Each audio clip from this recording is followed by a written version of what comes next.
from the Heart. Hello, and welcome to the latest episode of Horror from the Heart. I am Josh, and today I want to talk about horror in animation. Now, horror's been in animation for a long time. Not in the same way that it is nowadays, but it was definitely there. So if you go back to some of the older cartoons, there were like kind of creepy elements that they had to some of the stuff. So like the old dancing skeleton videos or the old ghost videos, like even some of the old Mickey Mouse stuff that was out there had like ghost hunting type of stuff. But it wasn't the way it is now. Like if you look at the stuff that we have now, there's a lot more adult themed kind of cartoons out there, or animation. Let's not call it a cartoon, we'll just call it animation. Because when I'm talking about animation, I'm not going to go just for what we have as far as American cartoons and things like that, but I want to go broadly, even into anime territory and stuff like that. And I know that might make some of you guys, whatever, because some people just don't get into that. And I understand, hey, to each his own.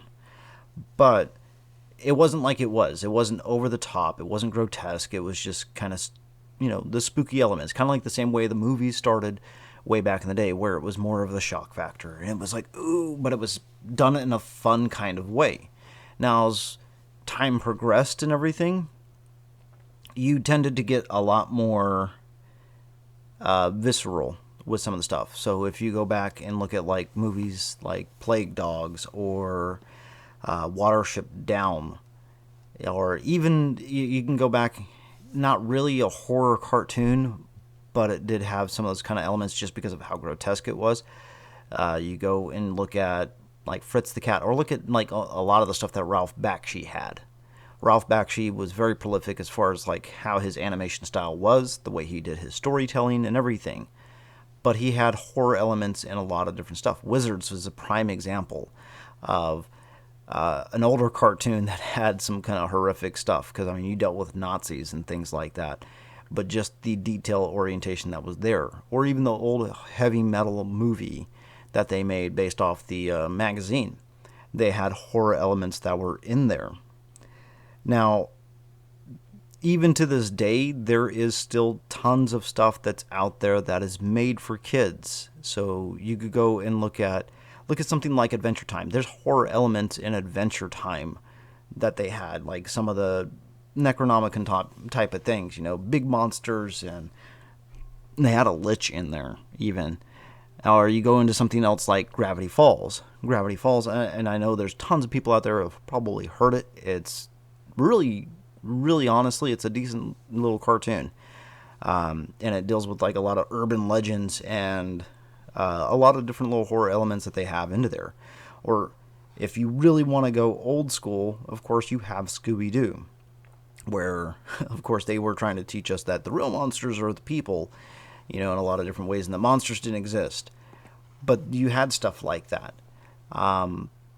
Even with the TV shows, like I was talking with previously, there wasn't really a lot of horror TV shows out there, but there was stuff that was there. So like the Ghostbusters. And I'm not talking about like Peter Venkman and all of them. I'm talking about Ghostbusters. Way back in the day, there was a small little TV show that they had for that. But it progressed into an animation as well. And that's one of those ones that was horror-based. And you had a lot of kids' cartoons when the 80s came around that were kind of horror-based in a lot of ways. Look at Skeletor. He's a horror-based type of thing. And the monsters that they brought out for some of those shows out there, Brave Star, if you've ever heard of Brave Star, just the villains themselves were very horror-esque. One of the other ones out there was a the Skeleton Warriors. That was one of the ones that it was pretty much strictly a horror-based type of cartoon that was out there. Or, as I said, I think it was like the Inhumanoids, if I remember right. That was a horror-based type of cartoon. And of course, it's all kids-based. But if you go into a lot of the other side stuff that's out there, there is a lot of adult animated horror stuff that's out there. Check out some of the stuff that's recently, Resident Evil, based off the video game. You had the movies that were out there, but there was some animation that was out there too. I want to say it was all 3D animation. I don't think they had any traditional 2D animated movies or anything like that, but it was all 3D animated. And that's one of the reasons why I kind of wanted to talk about like with the anime and stuff like that too, because there's tons of anime out there that is horror based, that is adult orientated, where it is like watching horror movies. And they have series that go on to, they have the actual movies that are out there. And in that kind of way, the way the animation has progressed as far as horror has gone, we hit that broad spectrum of anywhere from like the little kids to the adults and even the young adults that are out there too. Because there's tons of anime that's out there where you have more of a teen-based type of horror that's out there, and it's a little bit more graphic than something I probably would have grown up with as far as that time, but it's still not over the top and is meant for that kind of thing. Now, animation is also one of those ones where, as I said, horror's split up into a bunch of different genres and things like that, and animation is one of those ones where you do see quite a bit of like romantic horror stuff that's out there. And I know most of that is based through the anime type of stuff. I mean, like Vampire Knight is one of the ones that's out there where it's more of a romantic thing, but it has the horror elements that are behind it. And it makes it kind of interesting that we don't have that kind of stuff here in traditional stuff. I mean, like we do have like the real stuff that's out there. Vampire Diaries was one of those ones. The Twilight movies were a couple, the other ones that had like that horror mixed with romance and stuff like that.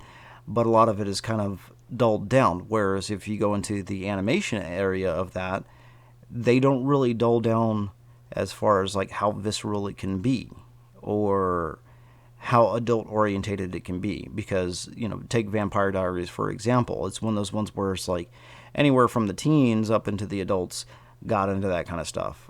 Whether you're a guy or a girl, doesn't really matter. Whatever your orientation is. A lot of people got into that. Where the animation stuff is, a lot of it's made for girls in certain ways as far as like the romantic stuff that's out there. But there's tons of stuff out there that is just downright, for everybody.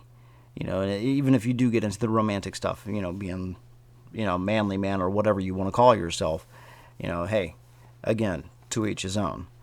But also with the animation, you have a lot of different things that go into it, because we do have like horror comedy stuff, and there's a lot of horror comedy stuff that's out there as far as animation goes too. I mean, check out stuff like The Real Ghostbusters. That cartoon was really prolific for its time because it took, the elements from the movies and turned it into a cartoon form, but it was good with the way it did it up until you got into way later seasons with, it was Slimer and The Real Ghostbusters, and they tried to make Slimer the most prolific character into that. Now that's a rant for a different time though. I know I sound like I bash a lot on horror stuff, with as much as I say I love it, but I really do love a lot of stuff. There's just certain things where it's like, maybe it's a nostalgia factor for me. And that's quite possible. But animation's one of those ones that I've absolutely loved since I was a kid, because of stuff like that. Because of the way it has been and has progressed, and then being able to discover like the anime stuff that's out there. I really enjoy a lot of the stuff that is brought to the animated world, because you're not restricted by the budget of computer graphics, or you're not restricted by the budget of prosthetics or anything like that. You have your voice actors and you have your animators and the script writers and everything, and it makes it a lot more interesting in certain ways. I really believe that there could be a lot more animation that's out there that is horror based. And, and definitely one of those ones where you go to, again, like I said, modern day times, and there's a lot more adult animated stuff that's out there, because I'm picking this one off simply because El Super Beasto came to mind. El Super Beasto was, a Rob Zombie creation, and it was animated, and it was goofy as hell, but it was fun, but it was based in the world of horror. The way it was. I mean, we make animation out of any horror element nowadays. I mean, the aliens have been And a lot of the different cartoons that are out there, you had parodies of Freddy Krueger stuff. I mean, look at Rick and Morty. They had a parody of Freddy Krueger. Or you go Michael Myers or even Jason Voorhees. The mainstays of horror that are, as far as the movie world goes. But they've been parodied into different animations and stuff like that too. And I think it might be interesting if they actually did like an actual animated feature of Nightmare on Elm Street. I think that could actually go and spin off into a lot of different interesting areas. But, hey, that's just like the kid in me being hopeful for stuff like that. I really truly think that a lot of that could actually be really interesting if they had more horror animation that was out there. Now, as I said, there's tons of it that's out there, but it would definitely be interesting to see some more stuff that is out there, though. So at the end of this, though, I'm curious if any of you guys get into any of the horror animation that's out there, and if you do,